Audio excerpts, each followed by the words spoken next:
Boa noite, meus amigos. Que a paz de Jesus esteja conosco, nossos corações.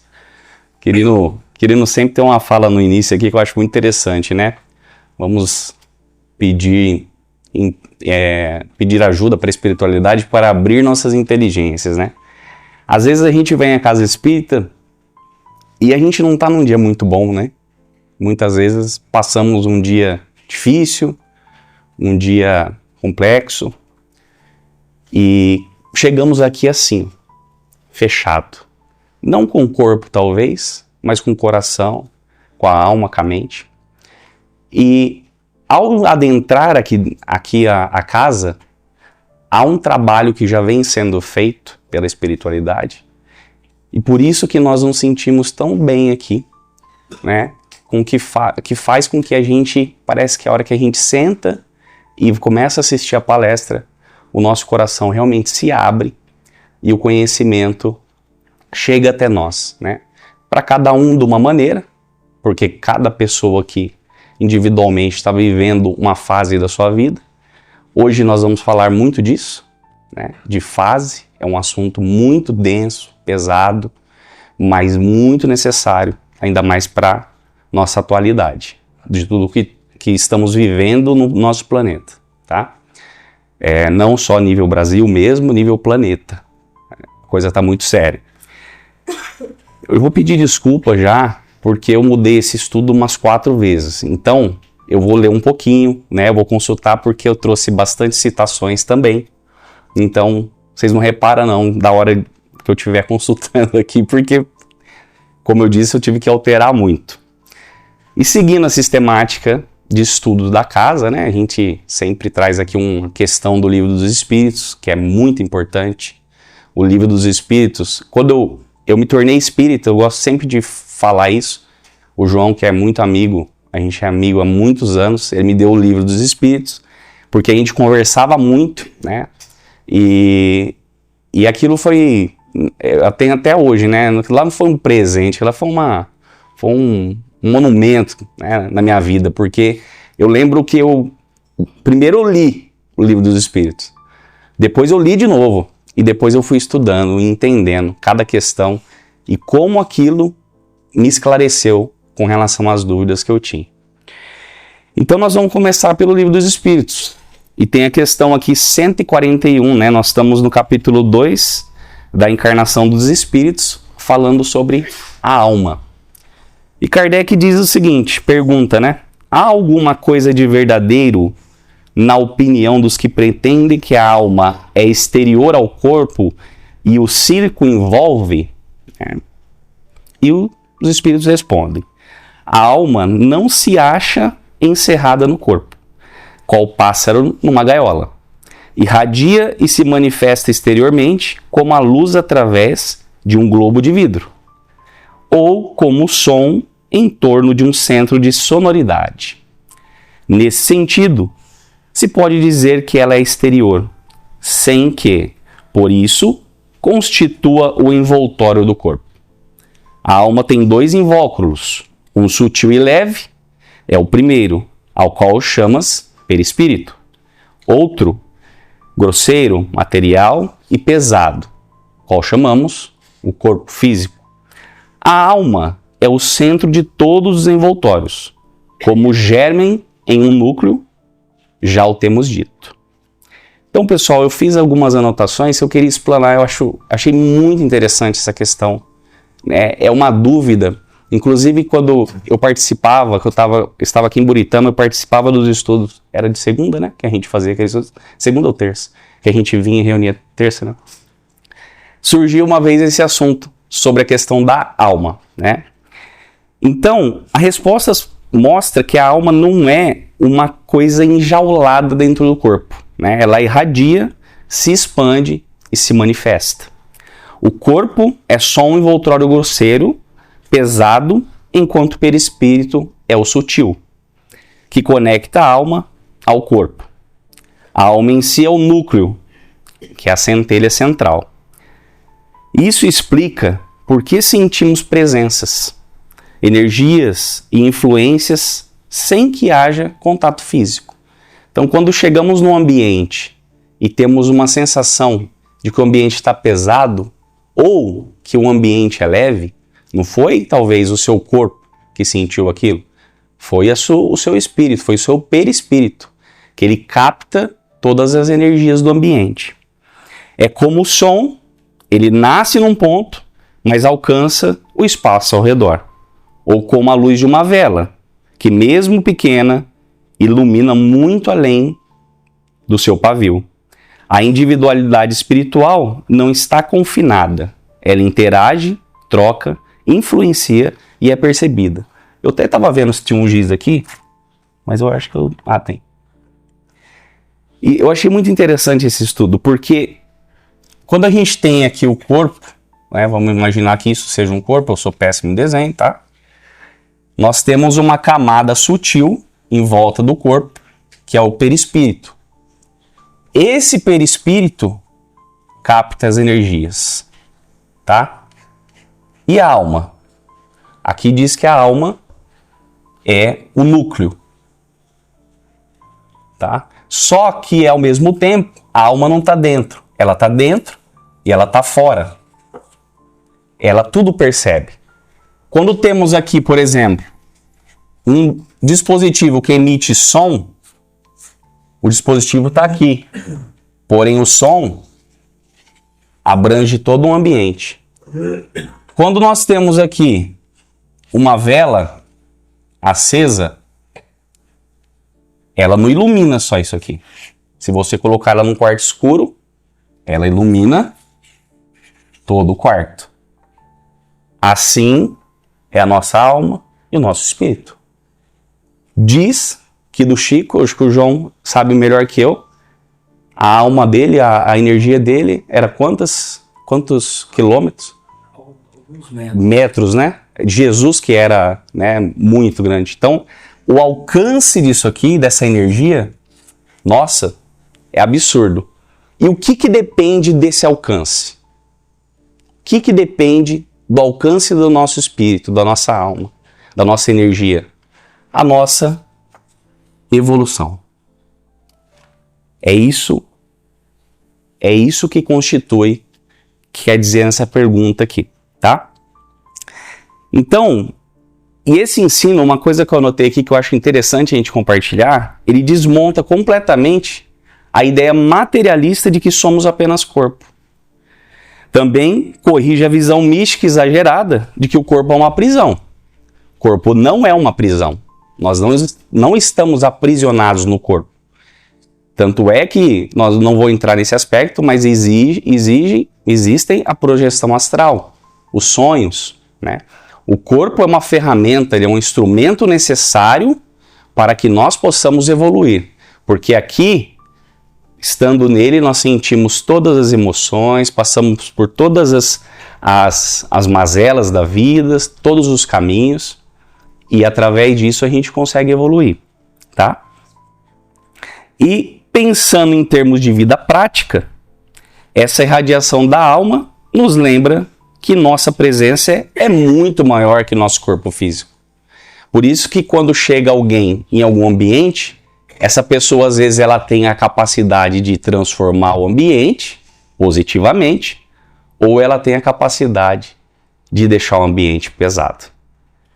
Então, muitas vezes, num setor que eu trabalho, as pessoas falam, eu não gosto de ir em tal lugar, porque lá é pesado. Sempre escutei isso. Aí um dia eu fui. E eu também constatei que era muito pesado. Nós não sabemos o que é, mas o ambiente carrega uma energia negativa. Tá bom, meus irmãos? Espero que tenha ficado claro. Se alguém tiver alguma dúvida depois, pode vir conversar comigo com o maior prazer, tá? Bom, agora dando seguimento ao Evangelho, né? Nós estamos no capítulo 5, Bem-aventurados os aflitos. Nós vamos falar aqui no tópico 14 ao 17, né?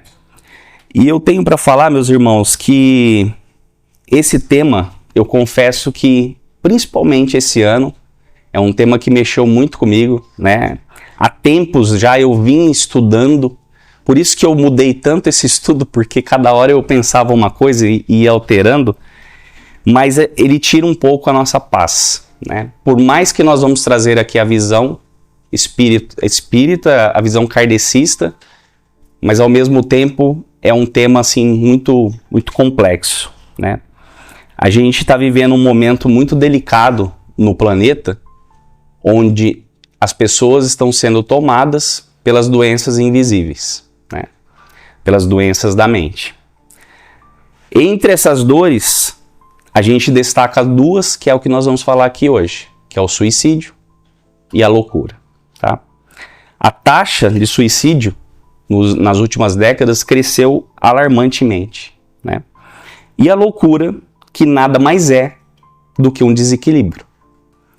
Então, quando dizemos assim, que alguém enlouqueceu, o que nós estamos querendo dizer? Que a pessoa desequilibrou. Ela desequilibrou entre o emocional e o racional.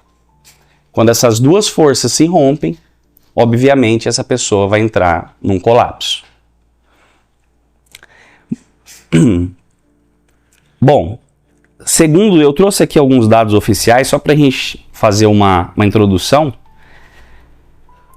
Mais de 14 mil pessoas no Brasil, tiram a própria vida por ano. São em média 38 por dia. Só entre 2010 e 2020 houve um aumento de 43% nos casos de suicídio. Hoje, mais de 31 pessoas por dia são internadas após tentativas de autoextermínio. No mundo, mais de 700 mil, eu coloquei até aqui, mais de 700 mil almas, irmãos, interrompem suas vidas a cada ano. O Dr. Quirino é médico há muitos anos nessa área, psiquiatra, trata, né, o antes do suicídio, o que chega ao suicídio, porque antes do suicídio a gente tem que falar do que leva ao suicídio, que são essas doenças silenciosas. E ele sabe muito melhor, né, que nós aqui, o tanto de gente internada em tratamento para tratar essas doenças, né? E é importante lembrar, meus irmãos, que o suicídio ele não escolhe classe social, não escolhe raça, né? Ele não acontece apenas entre os pobres, entre as pessoas miseráveis. Temos inúmeros exemplos ao longo da nossa vida aqui de pessoas bem-sucedidas que tinham tudo e cometeram tal ato, né? Não vou citar nem exemplos aqui porque a gente já sabe de vários.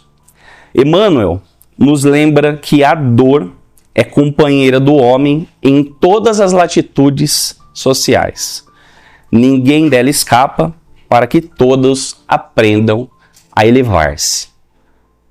E essa citação de Emmanuel, ela tem assim, se a gente for destrinchar ela fica gigantesca. Porque ela tem muita coisa aqui, nessas 3 frases. Porque geralmente as pessoas fogem da dor. Nós vamos ver uma citação de Cristo mais para frente aqui e vamos debater um pouquinho isso. Quando pensamos em suicídio, pessoal, não podemos então designar uma classe social, porque a pessoa estava assim, assado. Não. A pessoa estava realmente doente. A pessoa estava em desequilíbrio da alma. Não importa o quanto que a gente acha que ela estava feliz, que ela estava bem, que ela tinha tudo. Não. Algo estava acontecendo na vida dela que esse vazio fez com que ela cometesse tal ato. A fé, o amor, o propósito de vida são os verdadeiros remédios para a alma.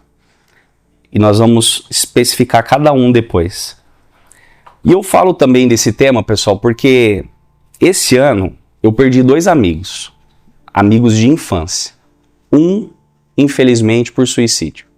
E o outro, por uma doença gravíssima. Ambos também eram amigos. E foi diferença de 1 mês de um para o outro. O que cometeu suicídio desencarnou 1 mês antes do que morreu de uma doença terminal. E a vontade dele viver era tão grande que eu fui no hospital visitá-lo, que ele tinha tanta certeza que ele ia sair daquela situação, porque ele falava, eu tenho muito a fazer ainda, né? Eu tenho muito a construir, eu tenho muito a viver. Isso, quando eu voltei, foi lá no Vale do Paraíba isso, quando eu voltei dirigindo, me fez refletir muito essa situação, porque um que gozava de boa saúde, estava bem profissionalmente, família, filhos, tudo acontecendo na vida da pessoa. E um belo dia ele tirou a própria vida. O outro tentando lutar, né? E infelizmente a doença levou. Mas tudo isso tem uma explicação. Nada no universo, nada que acontece é por acaso, né? Tudo tem um motivo. Bom, e aqui a gente não tá para assustar, para trazer mensagens apocalípticas. Pelo contrário, nós estamos aqui para acolher, para refletir sobre o tema, né? E o capítulo 5 do Evangelho traz como título as palavras de Jesus. Bem-aventurados os aflitos, porque serão consolados. Jesus não está glorificando a dor, mas está revelando que todo sofrimento em si traz uma promessa de consolo e evolução. Então, pessoal, a gente tem que entender que a dor, o sofrimento, a gente costuma falar que é uma corretora de rotas. Não adianta nós ficarmos o tempo todo fugindo disso. Certas situações que acontecem conosco na vida, eu vou falar aqui de uma experiência minha, não o que é, mas desde jovem eu sempre fugi de determinada situação, que foi um trauma, não sei se de outras vidas, ou um trauma dessa também, muito forte, mas sempre que acontecia aquela situação eu fugia. Sempre que repetia a situação eu fugia. E uma certa vez, já estudando a doutrina, né, e pesquisando, eu pensei, eu falei, gente, mas por que toda vez retorna a mesma situação? E o que a gente consegue tirar de ensinamento disso? Porque você precisa passar por aquilo. Porque você precisa ter um furinho lá na sua parede, você precisa ir lá e tampar aquele buraco, para ele nunca mais voltar. E quando a gente faz isso e enfrenta o problema realmente, enfrenta aquela dor, aquele sofrimento que nos acompanha, simplesmente aquilo desaparece. Você não passa mais por aquela situação. Então, o problema no ser humano hoje é achar que a fuga vai trazer algum benefício para ele de que ele não vai enfrentar aquele tipo de problema. Só que, às vezes, aquilo é necessário para ele dar o próximo passo. E isso eu não estou falando só do suicídio. Isso eu estou abrangendo qualquer tipo de problema que nós passamos. O suicídio, gente, entrando já agora no assunto, ele é uma fuga ilusória, né? Nós sabemos disso. Quem acredita que vai apagar a dor com esse ato extremo, apenas transfere para além da matéria. Não sei se todos aqui já participaram de reuniões mediúnicas. Eu participei de algumas, já participei aqui, já participei de algumas em outros centros. É muito esclarecedor. É muito esclarecedor. Porque esses irmãos que cometem tal ato, e quando eles chegam no plano espiritual, eles se deparam com uma realidade muito complicada. Porque a pessoa que comete suicídio aqui, achando que ela está se livrando do problema, na verdade ela está arrumando um muito maior. Eu gosto até de fazer uma analogia. Sabe aquele aluno que está fazendo uma prova, só que ele não estudou nada para a prova, ele não sabe nada que vai cair na matéria, ele fala, cara, o que eu estou fazendo aqui? Aí ele olha para o lado, olha para o outro, ele se vê no desespero, e o que ele quer fazer dali? Sumir da sala de aula, porque ele não sabe nada daquilo. Quantos de nós já tivemos em situações parecidas, de querer correr? Só que o que acontece? Quando aquele aluno corre, quando ele sai da sala e some, ele fugiu do exame. Mas ele não vai ter que fazer o exame um dia? Ele vai ter que retornar e fazer aquele exame. E multiplicado ainda a dificuldade. O professor geralmente fala, agora você saiu, agora eu vou aumentar aqui, você vai Pô, uma prova mais difícil.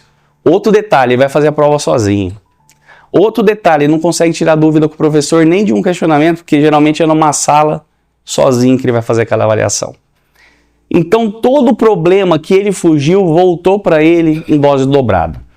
Isso, lógico, é uma comparação supérflua perante o assunto sério que nós estamos falando.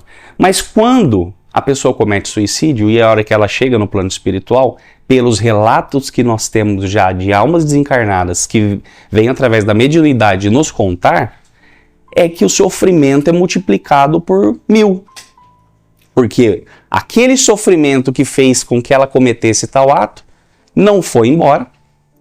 Ela continua com o sofrimento, continua com a dor, ela está vendo os familiares sofrerem, que quem ficou está sofrendo muito com aquilo. Então ela está vendo os familiares sofrerem, ela não resolveu o problema, e aqui é o lugar que a gente tem que usar para evoluir. O problema é que a gente sempre espera mais para frente, próxima encarnação. Não, é esse momento presente, é o que temos, né? E a pessoa não usou aquilo. Quando ela bate lá e fala, gente, eu combinei isso, eu ia passar por isso, eu ia ter esse problema que eu ia ter que resolver, que eu ia ter que passar, eu ia ter que perdoar. Ela chega lá e fala, foi tudo por água abaixo. Todo aquele projeto reencarnatório dela foi pro ralo. Emmanuel nos lembra que o sofrimento é um buril divino que trabalha em nosso espírito. Fugir dele é recusar a obra do aperfeiçoamento. É o que a gente acabou de falar. O que é buril, pessoal? Fui pesquisar, porque eu também não sabia, tá? Buril é uma palavra muito antiga, que era utilizado, era como se fosse uma ferramenta para esculpir, né? Então, quando ele fala que o sofrimento é um buril divino, na verdade, o sofrimento vai esculpindo o nosso espírito, a nossa moral, né? Vai fazendo com que cada vez mais a gente fique pronto, né? O Chico reforça ainda, dizendo que o suicídio não resolve problema algum. Ele apenas agrava todos os que já existem. Cada dor que enfrentamos é uma prova necessária. Aí eu digo para vocês, quando nós ficamos doentes, primeira coisa que nós fazemos, desespero. Toma remédio, vai no médico, desespera. Será que eu tô com isso? Será que eu tô com aquilo? Eu dou dor no braço, será que é isso ou é aquilo? O que eu faço? Quando estamos acamados, pior ainda. Então você pega uma gripe muito forte, que você não consegue nem mexer o dedo, fica lá na cama. Aquilo ali está trazendo alguma reflexão. A gente tem que tirar alguma reflexão da própria doença, que é um convite à paciência. A gente exercer a paciência. Quando nós perdemos bens materiais, que hoje, na classificação, eu acho que está entre, pelo que eu tinha estudado, segundo ou terceiro que as pessoas mais se suicidam é por problemas financeiros. Eu acho que é o segundo. Tanto é que no Rio Grande do Sul, 25 agricultores só esse ano já se suicidaram devido às dívidas com a falta de incentivo do governo, com as enchentes que teve lá e tudo mais. Então, a perda de bens materiais faz um convite para a gente. Quando nós temos tudo, materialmente falando, nós perdemos. O que acontece? Nós começamos a treinar o desapego. Saber que a vida é muito além de qualquer coisa material.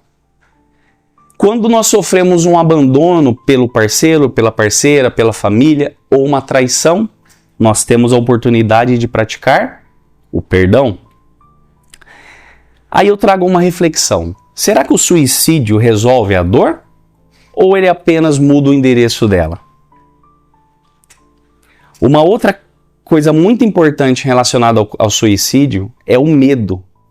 Quando eu fui pesquisar, e aquilo, né, eu fui bem a fundo nisso, falei, nossa, o medo, né? Existem pessoas que têm medo da vida, medo de realmente de viver, de enfrentar responsabilidades, né? O medo do futuro, que é, no caso, a ansiedade ali, né? Gera um medo lá do futuro, a depressão, né? De enfrentar responsabilidades. tanto que a taxa de suicídio entre jovens estão aumentando bruscamente. Aí eu trouxe aqui a diferença entre Judas e Pedro. Judas, quando traiu Jesus, o que ele fez? Ele não aguentou e se enforcou. Pedro negou Jesus e o que ele fez? Ele chorou, ele se arrependeu e ele foi o disseminador do cristianismo. Foi o apóstolo-chave ali. Qual que é a diferença entre eles? Não foi o erro. Ambos erraram. Mas foi a escolha que eles tiveram após o erro. Então, quando nós cometemos algum ato que na nossa percepção está errado, não adianta se martirizar com aquilo e achando que o suicídio vai levar a gente a se livrar disso. Não.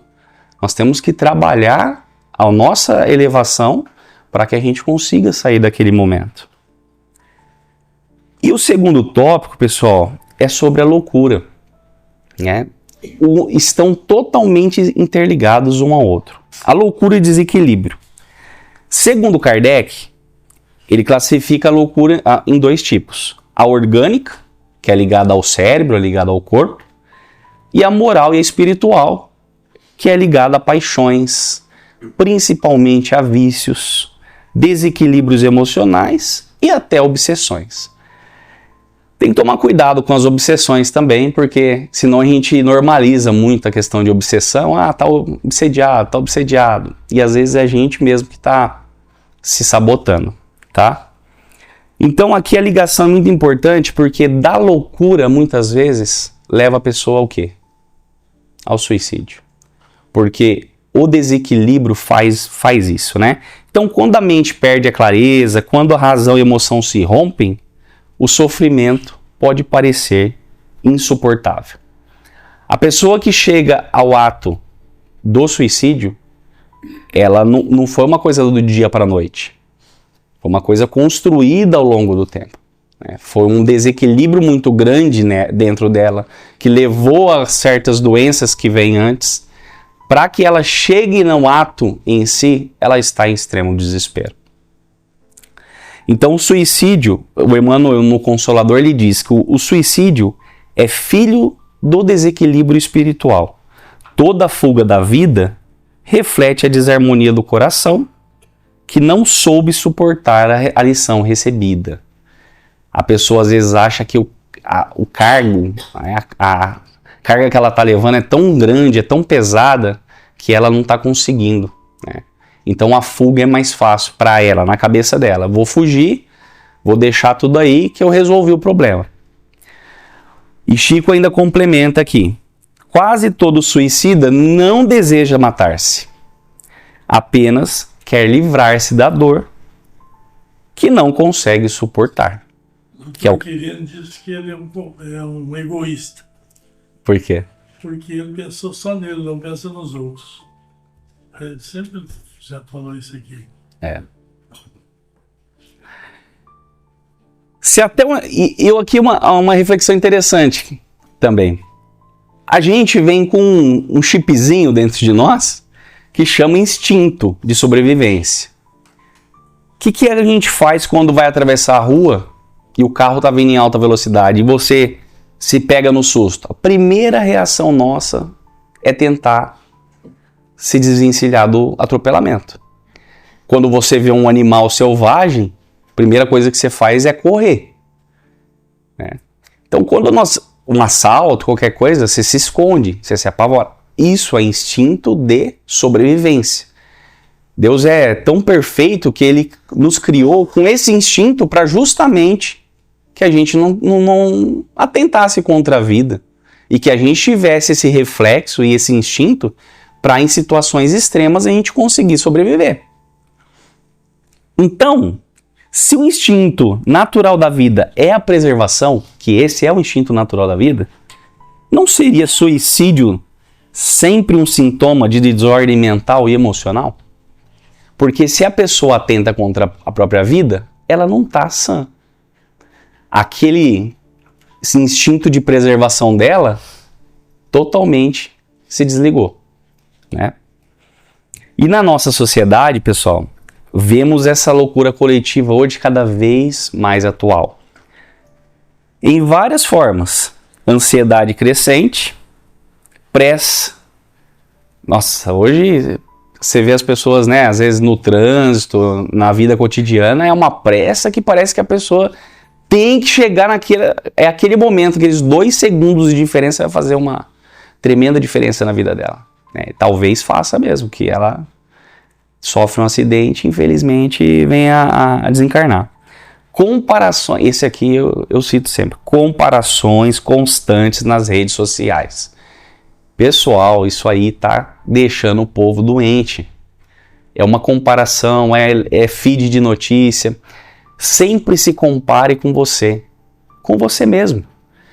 Fala, poxa, será que o Léo de 10 anos atrás tá melhor ou tá pior que hoje? É essa comparação que você tem que fazer. Você está na sua evolução espiritual. Não adianta eu me comparar com o João, me comparar com o Moacir. Não adianta, eu tenho que me comparar comigo mesmo. Só que a rede social trouxe essa comparação e a pessoa fica assim, nossa, olha, a pessoa tá lá na praia e eu tô aqui trabalhando, olha, a pessoa tá feliz da vida e minha vida tá de ponta cabeça. Isso começa a gerar, aos poucos, na nossa psique, começa a gerar os malefícios. Começa a ficar plantando ali a sementinha a sementinha do abandono, a sementinha de que eu não sou suficiente, a sementinha que a pessoa é melhor que eu. E assim vai nos deixando cada vez mais doentes. Outro ponto, os vícios, o isolamento, que também não faz bem, a pessoa se isolar da sociedade. A pessoa tem que conviver com a sociedade, porque isso faz parte da evolução. Tudo isso fragiliza a alma. Tá? E abre espaço, obviamente, para perturbação. Nós temos várias portinhas aqui. Se nós estamos deixando tudo bloqueado, a chance da perturbação entrar, de pensamentos ruins entrar, é muito menor. Agora, se nossa vida está assim, totalmente aberta, a energia, né, negativa vai entrar com toda a força. Tá? No item 17, Kardec nos dá um remédio para isso. Ele conclui mostrando que o remédio para a dor está na transformação interior. A famosa reforma íntima. E aqui diz, a fé dá sentido à prova. Olha que profundo isso. Né? As provas que passamos, às vezes dissemos, não vamos aguentar. A gente não aguenta mais. E o que sustenta essa prova? A fé. A fé, mas muitos acham que tem fé. Não. Reflita bem se você tem realmente fé. Né? Se você realmente acredita que aquela situação vai passar. Se você crê que o Pai Celestial está lá, que a espiritualidade amiga está com você. Isso é a fé. A oração traz serenidade.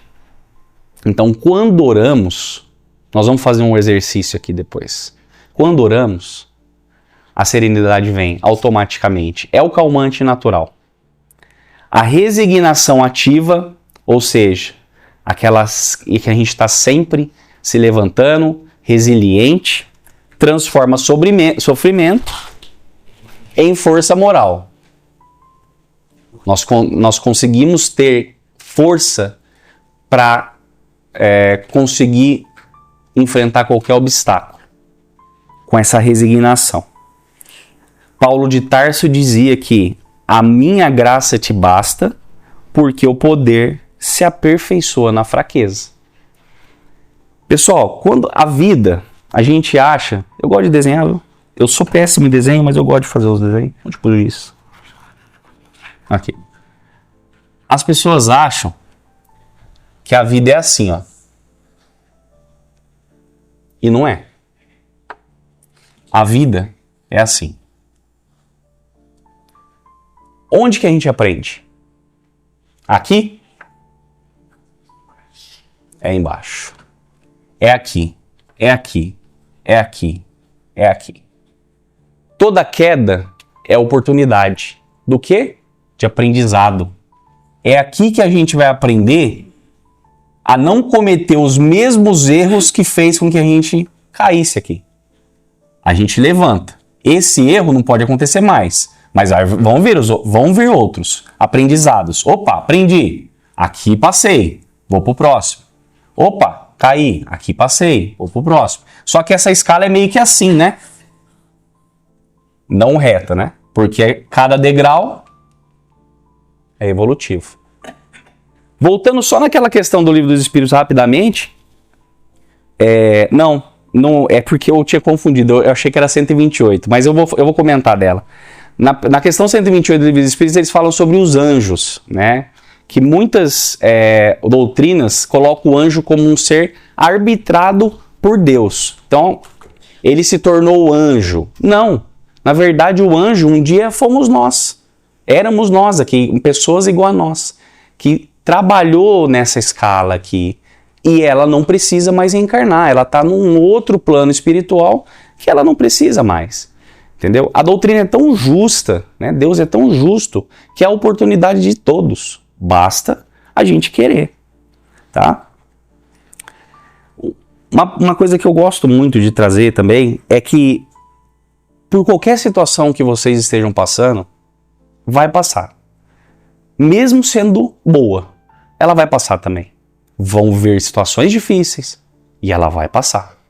Essa vida vai passar. E a próxima encarnação vai chegar e também vai passar. Então tudo na vida vai passar, pessoal. Tudo. É ter um pouquinho de paciência, né? Aquele momento de desespero, aquele momento de angústia, aquele momento de dor que faz, às vezes, todos nós, eu acho que aqui, presentes, já conhecemos alguém que tirou a própria vida.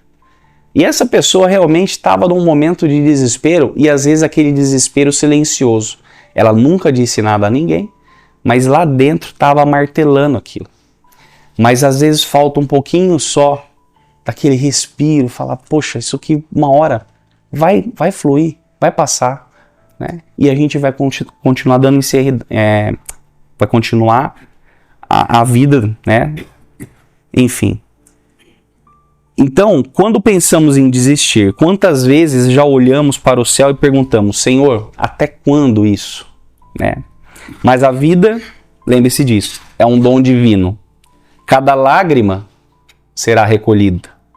Cada dor tem um propósito. E cada noite escura vai terminar em amanhecer. Não vai ser noite para sempre. O suicídio jamais será uma libertação. É prisão no desespero. A loucura não é castigo. É alerta da alma em desequilíbrio. O evangelho é remédio, porque ele consola, ele fortalece e ele ilumina. Jesus não fugiu da cruz, ele a carregou e transformou o maior símbolo de dor no maior símbolo de vitória. Que ecoe aqui em cada coração que a vida é um dom sagrado. Quem suporta a noite da prova, amanhece na luz da vitória. E agora eu queria fazer um exercício aqui com a gente, para a gente ficar numa sintonia legal. Onde que pode apagar, João?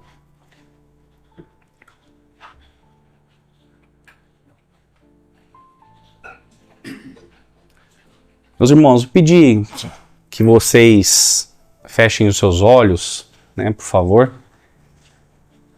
e tente respirar, né, entrar numa serenidade, porque quando nós estamos serenos, as mensagens, né, a oração, ela tem muito mais poder. E lembrem-se sempre que tudo vai passar. O que você está sentindo, que a gente não sabe, o irmão do lado não sabe, vai passar. Senhor Jesus, agradecemos por esse momento de reflexão, pelas lições que ouvimos e pelas luzes que recebemos. Sabemos que a vida é um dom sagrado e que mesmo diante da dor e da aflição, o teu amor nos sustenta e nos fortalece. Pedimos agora que envolva cada coração aqui presente num manto de paz e de serenidade. Liberta-nos de qualquer pensamento de desespero ou abandono. Purifica nossa mente das sombras da angústia e substitui pela esperança, pela confiança no futuro e pela alegria de viver.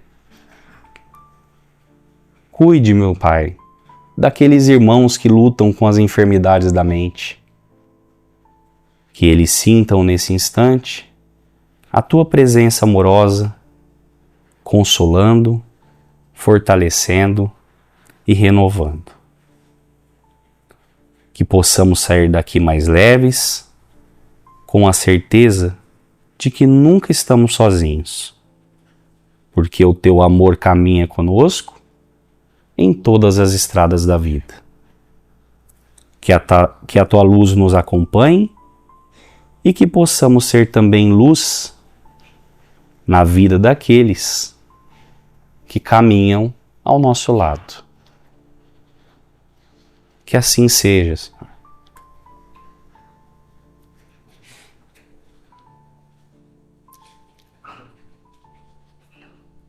Aqui, né, irmão? A última? Essa.